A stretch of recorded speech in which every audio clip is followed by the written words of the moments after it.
என்னன்னு சொல்லிக்கிது மினுக்குது ஆடையாவலாம். ஓ இந்த ஆடையாவலாம் கேக்குறீங்களா? ஆமா. என்னுடைய அத்தை எனக்காக கொடுத்தாங்க. அப்படியா? மிக அழகாக இருக்கு உங்களுக்கு. சரி அது போகட்டும். போருக்கு சென்றவர்கள் இது வரைக்கும் நாட்டுக்கு வரல. இல்லையே. அதனால பொழுது விடிஞ்சதும் காளி அம்மனுடைய ஆலய செல்ல வேண்டும். ஆமா. நம்முடைய குடும்பத்திற்காக ஒரு அர்ச்சனை செய்யணும். செய்யணும். நீங்கள் சென்று உங்களுடைய அந்தரங்களை படுத்துறீங்க. ஆகட்டும். படுத்துறீங்க.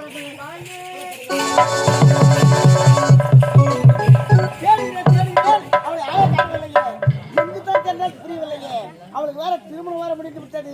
அவள் தொடுவதற்கு கொஞ்சம் அச்சமாக தான் இருக்கிறது. இருந்தாலும் தேடி பார்க்கலாம். ஐயோ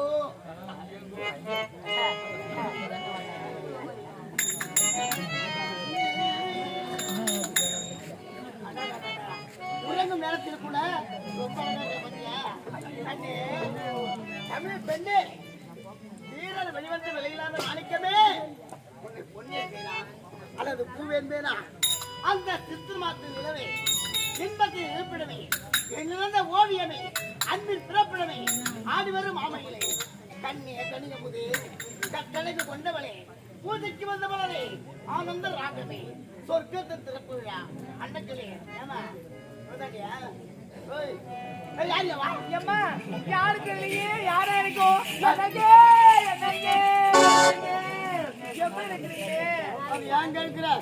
அந்த பாவி தாலி கட்ட நேரத்திலே அங்க எவ்வளவு கொச்சது தெரியுமா? அப்படியா? எனக்கு திருமணம் உன்னையே தாங்க பாத்துருந்தேன். எங்க நம்ம வந்துன்னு சொல்லிட்டு நான் மறக்கவே மாட்டேன். நாம் இருவரும் இங்க இருக்க கூடாது. வேற எங்க? மேல் மாடி. ஆமா. மொட்டை மாடி. ஆமா. அங்க போக வேண்டாம்.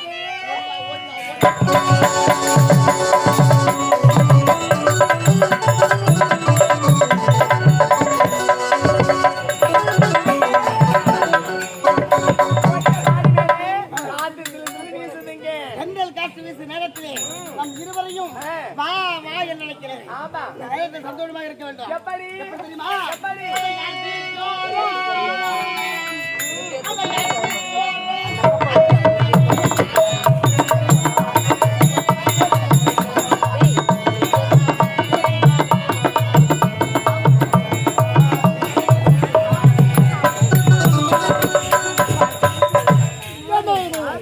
என்னுடைய அண்ணனா பாருக்கு இருக்கிறார். என்னுடைய அண்ணியின் அந்தரகரைகள் ஏதோ ஒரு ஆடவர் குரல் வாசிக்கின்றது. யாராக இருக்கும்? சரி கேட்டு பார்க்கலாம்.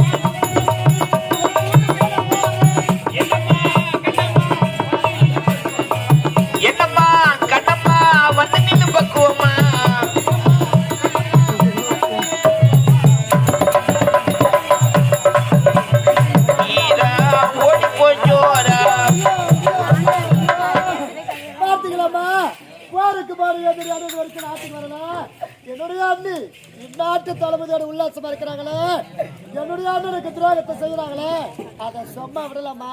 விடவே கூடாது.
பிடிக்கும் குச்சி குச்சி குறும்புதான் உங்களுக்கு போதுங்க. அந்த பரமசிவன் பார்வதியை பக்கத்துல வச்சான். அந்த மகாவிஷ்ணு லட்சுமிய மார்ல வச்சான். ஆமா. அந்த பிரம்மதேவன் சரஸ்வதி நாக்க வச்சான். சரி எங்க வச்சு போறீங்க? எங்க வச்சாலும் சரி, நல்லா இருக்கிறது வச்சா சரிதான். ஆமா புரியுதா? நான் தான் ஒண்ணு வைக்கணும், நீ என்ன வைக்காத. வரது எவ்வளோ இருக்குது ஏங்க, அதனால எனக்காக எனக்கு அள்ளி தேடுவாங்க, நான் சந்திக்கலாங்க. வாங்க சொல்லுங்க, எங்க படுத்தியோ அங்கே படுத்துக்கோ. ஆகட்டும், நாளைக்கு தான் சந்திக்கலாம்.